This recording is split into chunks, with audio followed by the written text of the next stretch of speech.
Hello, and thank you for watching these videos, and we hope that they help you so much and you appreciate them. This video is about words, and it's about the words that we'll be using, and it's about far more than words. It's really about what they point to, and in particular, the words Spirit and God. And if you would consider how much drama, how much charge those words carry for certain people, how people have used across history the words God, and even in many ways the word Spirit, to justify judgment and all sorts of painful acts, harmful acts, and prejudice, and hatred, and killing, and war, and subjugation, and people acting, using those words as justifications for their actions, have tainted these words and prevented us from being able to use these very important words. And that's the thing about words, is that they mean something different to everybody.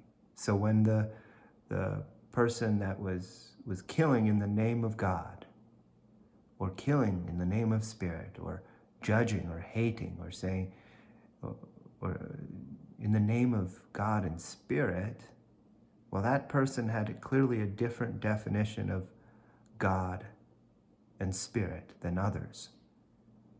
And that's what we mean when we say words point to things.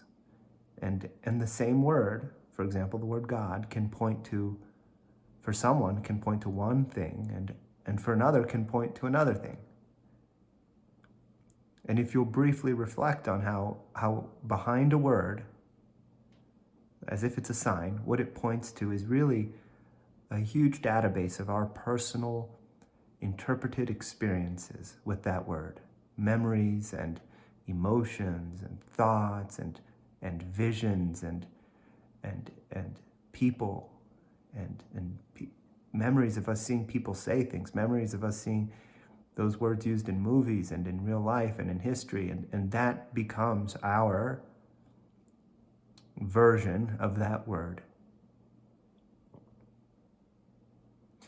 So how many different, if there's 7 billion people in the world, how many different versions of in a way, of the concept of God are there?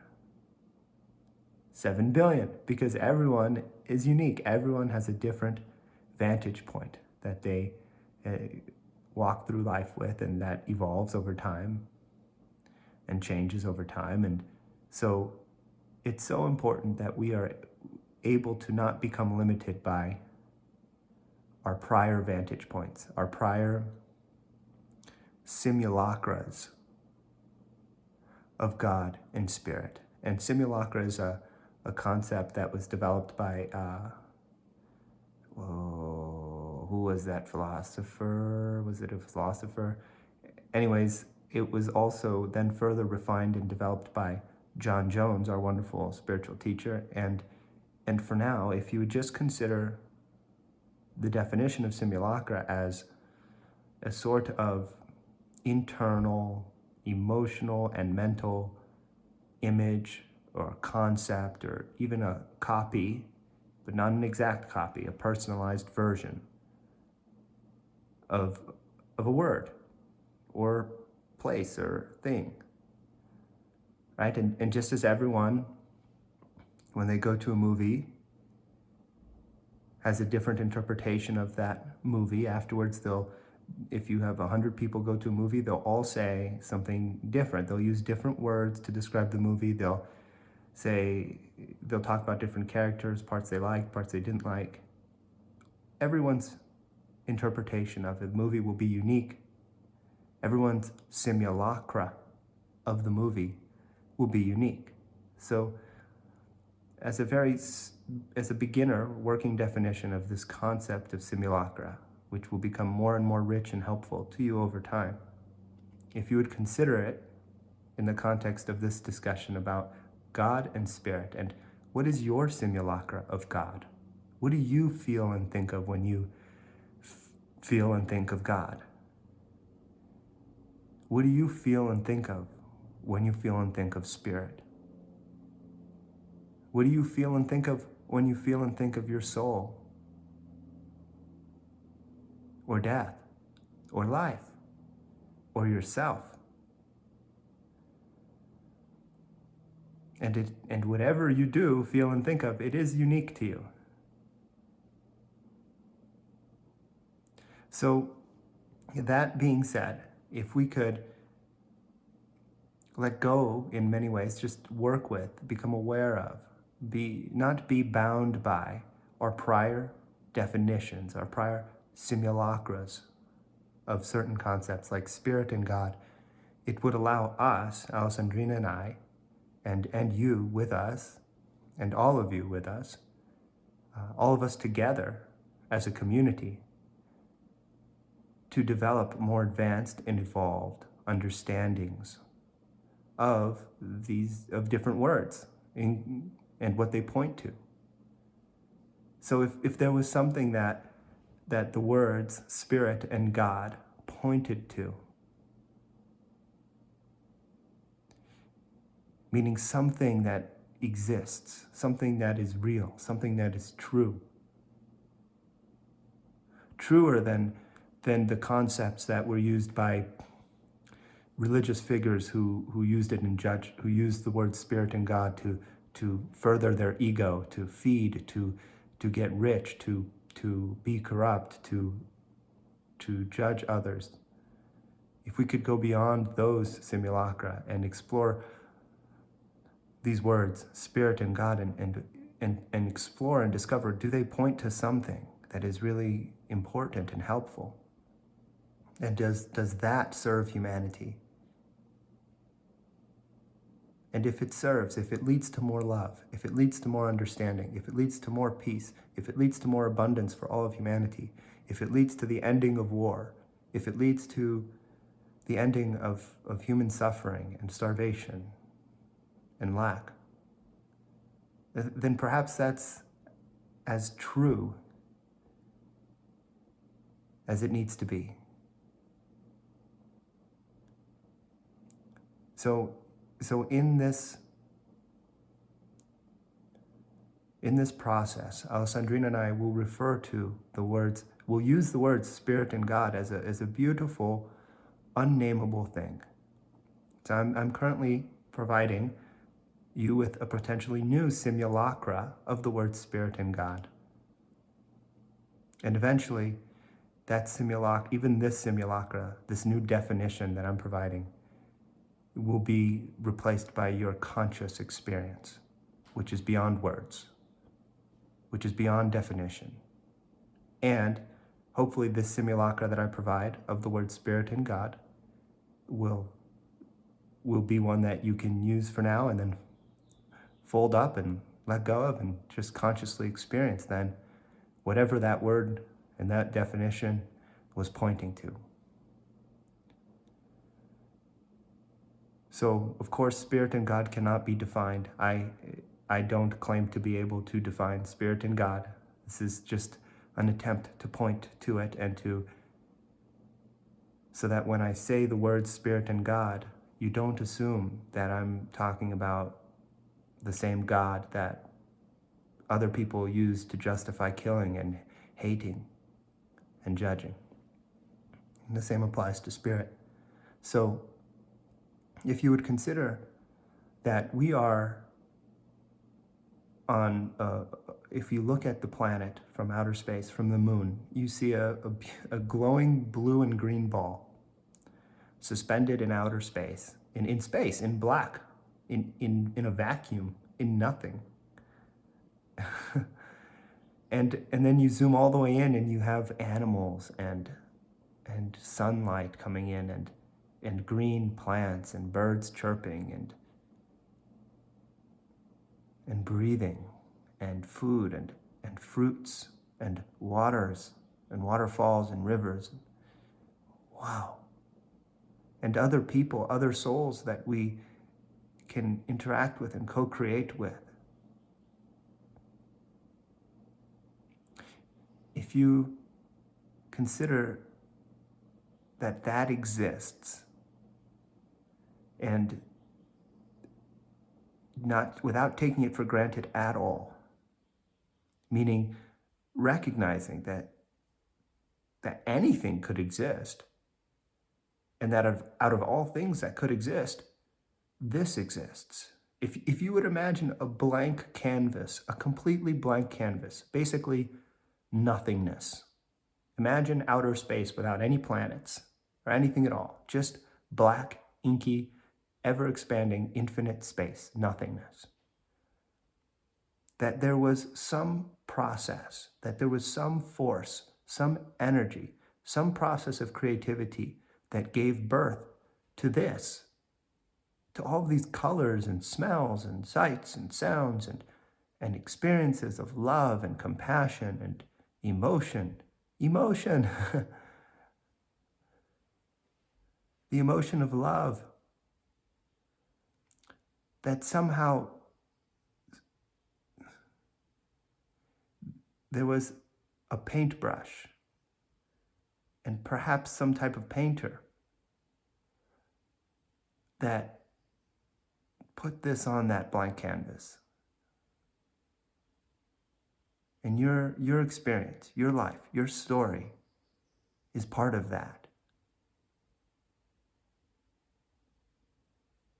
How unimaginable is that? How incredibly creative is that? So, and if you would consider the process of everyone's life, of all of these ecosystems we have, of the rainforest affecting the deserts in Africa, and the deserts in Africa affecting the rainforests in South America, and the bees interacting with the flowers and living in harmony with each other, and all of the other relationships, another beautiful process of creativity born from nothingness. If you would imagine relationships and symbiotic relationships in the ecosystem, this whole process of unfoldment of all of these different beings and lives, and living on a planet that receives sunlight, that also has a moon, that affects tides, that affects the ocean, that we fish from, that has minerals, and that we also get minerals from the earth, and then we use that and recycle that sometimes. And and then if you add to that all the other planets,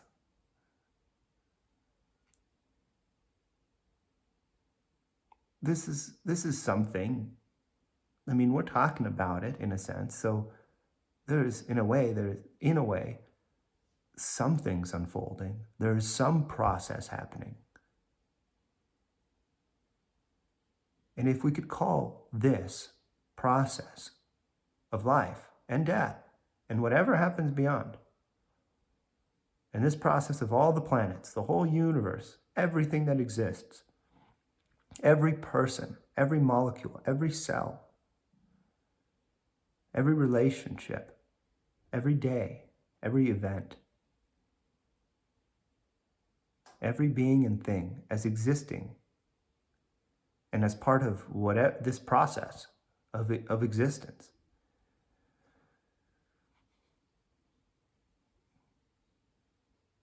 That is oftentimes inspired by love and intention and caring and kindness. And that often reveals beautiful design, a beautiful design of how the bees pollinate the flowers, and then also go back to their hive and make honey.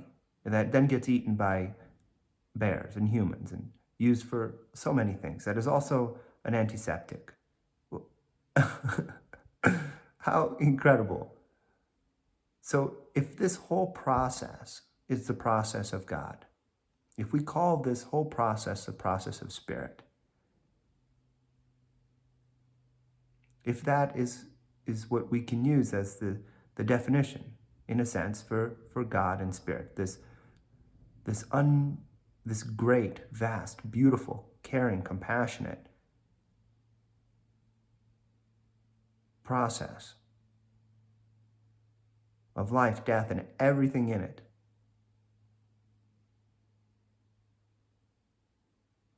then there's no disagreement. Everyone can agree with that. No one would say, and most people would not say that God doesn't exist or spirit doesn't exist. If all of life could be said to be the process of spirit and the process of God.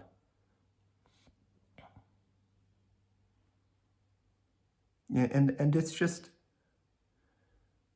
to name it in this way is so that we can explore it together. It's not so that we can have a debate about what's what, because what do we really know? What do we really know on this little planet in the midst of how many other planets? I've heard that there's more planets than grains of sand on the entire Earth. Is that trillions of planets? I don't know. So what do we know? So why are we so busy having arguments about the words God and Spirit? What if we could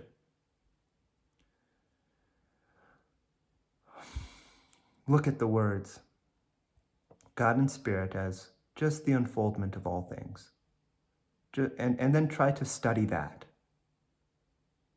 and see if there's beauty there, see if there's love there, see if there's intelligence there, see if there's caring and support there, seeing if there's purpose there for us individually and humanity, seeing if when we give love to that process, when we accept that process, when we dance to the tune of the unfoldment of life,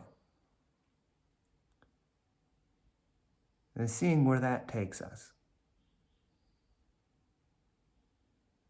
If we can surrender to the process of life, surrender illusions of control, and learn to flow with it, and learn to dance with it, and learn to influence it in certain ways with our free will, which is another amazing thing that exists.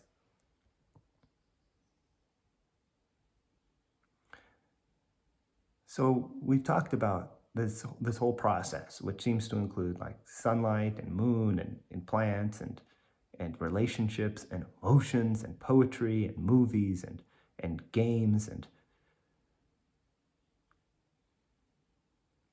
childbirth and lovemaking and marriage and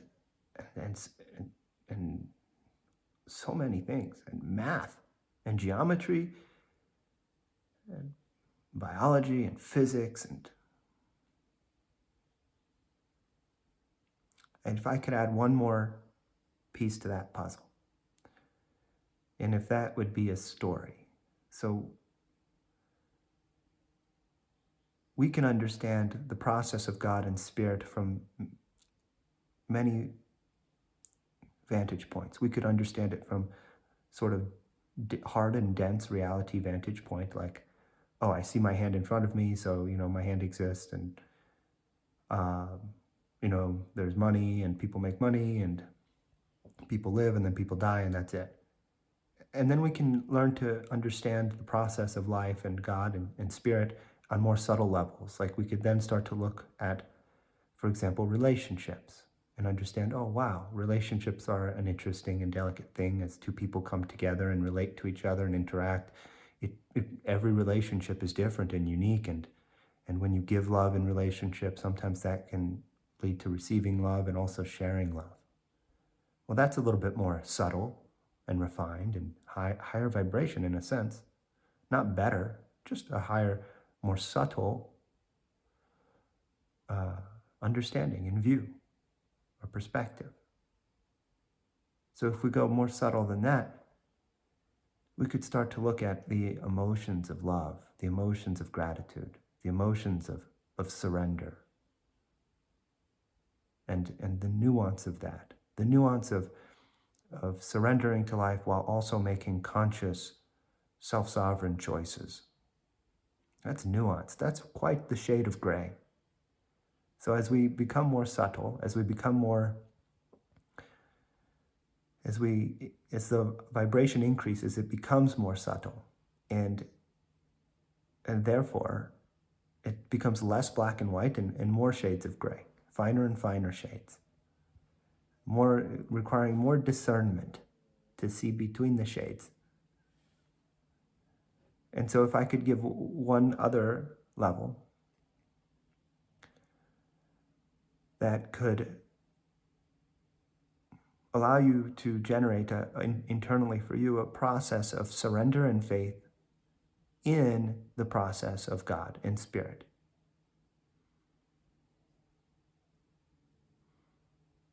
Something that you could add to your definition of what God could be, of what Spirit could be, of what this process of life and death could be, and whether or not you're loved, cared for, and supported in it. There are opportunities and communications and experiences and miracles that we can experience in the process of Spirit, in the process of God, in the process of our soul learning. And if we recognize those miracles, those communications from Spirit, that guidance from Spirit, from God, that support, that nurturing, those messages that say, we're here for you and all beings, and we love you. If you can find that in your life, and you can then learn to lean back into the palm, the hand of God, the hand of Spirit, and allow it to carry you forward in many ways, while also consciously navigating your life, this experience that your soul is being given. So the way I would like to communicate this is through an anecdote, a personal anecdote. So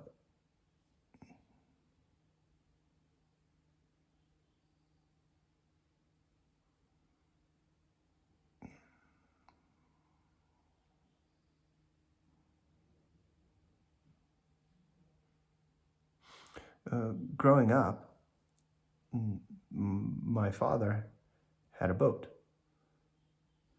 and he named it Jezebel. Now, that word also has many different meanings, and to him it meant that if something bad could happen, it would happen, basically. That that the boat, if it could be broken, it would be broken. And sure enough, the boat is always broken. It's always breaking, frequently. So this, my dad is wonderful, a wonderful soul. And this was a part of his process in life. And he named his boat that, and he got to learn whatever he gets to learn from that, or wants to. And so being raised by any parents, a person can inherit patterns from their parents. And so there was a part of my ego in the past that would look at things from a very pessimistic vantage point.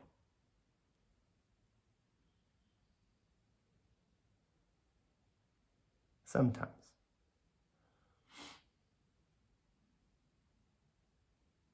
So as I was working to heal and release and surrender this pessimism years ago, I was living on a home that had a canal running behind it and boats on it.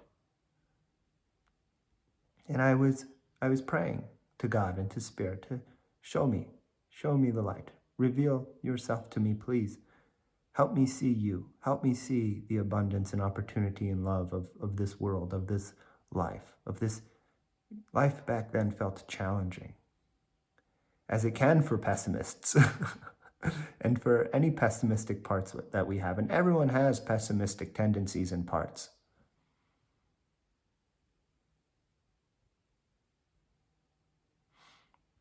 So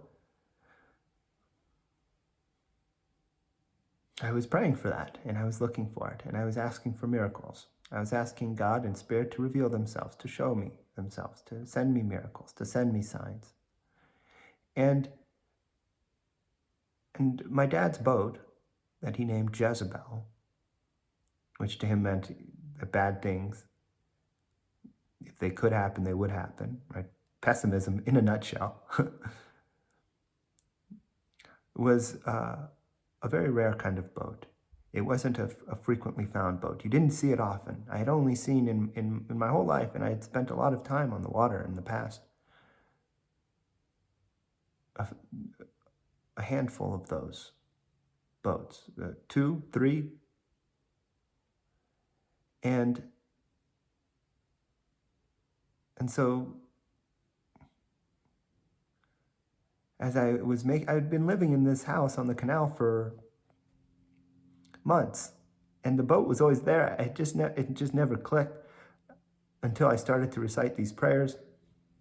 Not recite, just ask, just feel for that, intend for that, asking Spirit for that, asking God for that, and one day I walk out of that house into the back porch and where the canal is, and I look across, and there's the boat that's always been there. And for the first time, I notice the name of the boat. And the name of the boat is Opportunity. So the same exact boat as my dad's boat appears to me in a time in my life where I'm asking, please, God, please, Spirit, help me transcend, help me heal these tendencies of being pessimistic. Help me, rather than feeling like God doesn't exist and Spirit doesn't exist and there's no love and care, help me see the love and care in the world. Help me see the love and care in the process of Spirit, in the process of God. Help me connect to it. Show me the signs. Send me miracles. Help me connect to you. During that very time in my life, there's a boat right behind my house that's been there every day since I've lived there, and will continue to be there as I live there.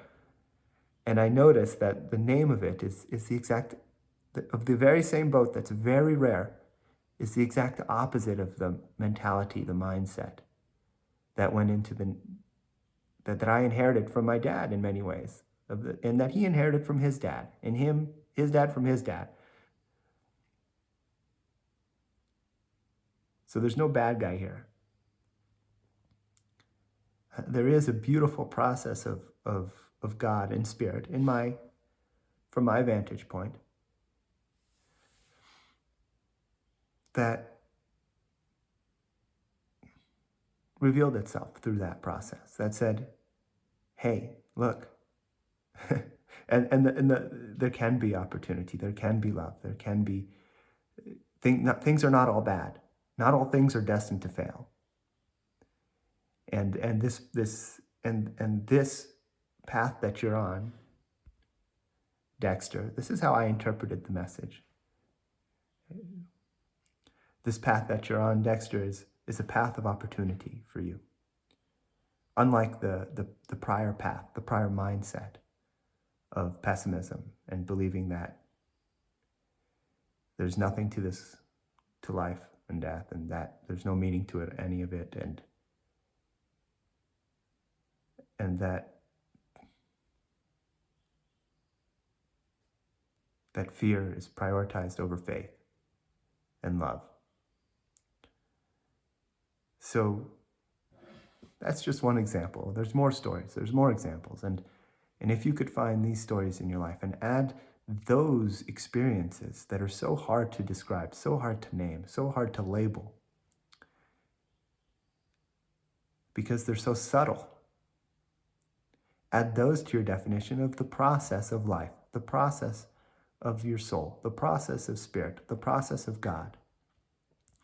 And understand that whenever we refer to in this course the process of Spirit and the process of God, or just Spirit and God, that we're referring to this incredible, undefinable, unimaginable process that is so much greater than the thoughts that we have or our egos, and that we can learn to surrender into this process and open our hearts to this process and be one with this process. And as we learn to do that, then we can find peace. Then we can find stillness.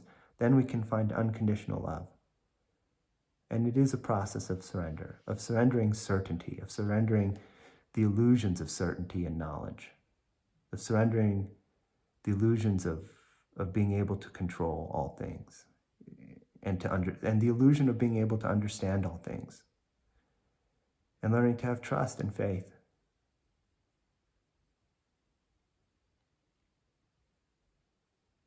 As if we're all in this great, beautiful, divine river that we struggle against, that we try to swim against, rather than letting the current take us, rather than flowing with the current, and maybe paddling a little to the left sometimes, paddling a little to the right. So this is what we mean when we say the process of Spirit and God. And truly the process of Spirit and God flows through all of us. Of course, it's in every rock. It's in every being. When you look into our eyes, the life in our eyes, it's there. The energy coming through my throat and speaking, it's there. It's in everything. Of course it is. Look at all these things existing, these planets, this life, these animals, these bees, flowers, existing in what? Where did all this come from? If you were to consider nothingness, and then you were to consider all of this, you would see the beautiful inspiration and creativity and the love.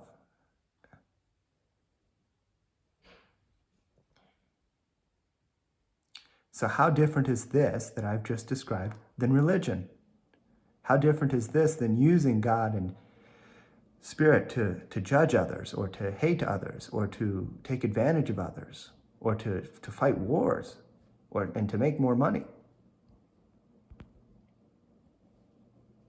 Or even to feel safe. This isn't a process of necessarily feeling safe. It's a process of love and surrender and faith. And then that might sound strange, and we'll talk more about safety and what it is, and how the ego will just forever slave away trying to find safety, forever, and stress and think and think and think, rather than surrender. And perhaps, if we are a soul that continues after this body passes on,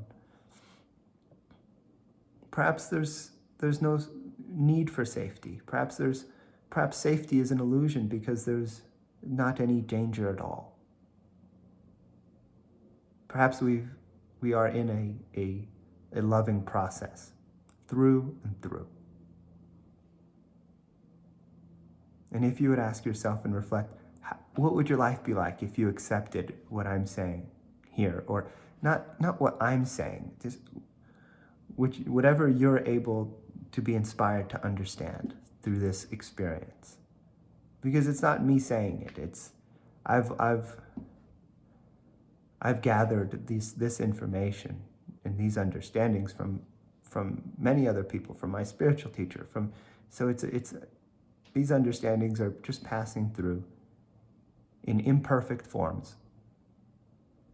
And if you were to learn to live life this way, to see yourself and to see life and the whole process and all relationships this way, as a one big loving process, loving to its core, from its core to its very outer edges. Love, the process of love, the process of Spirit, the process of God through and through. How would your life change? Would you have more peace? Would you find more inner peace? Would you have less stress? Would your mind be more quiet and still? Would you find more calm and peace in your emotions? Would you enjoy your life more? And how would that affect the choices you make? Would your choices be of higher quality? Would your choices be more wise? Would you enjoy your days more? Would you enjoy your life more? Would you have time? Would you find more time for that which is really important to you? Might your process of worry, concern, and fear reduce? and be replaced with more of a process of creativity and opportunity and appreciation and loving service to this beautiful process. And we invite you to join us in that pursuit of service, of ever evolving and refining and service. Service and love and surrender to this process, and that we may become better and better at doing that all together.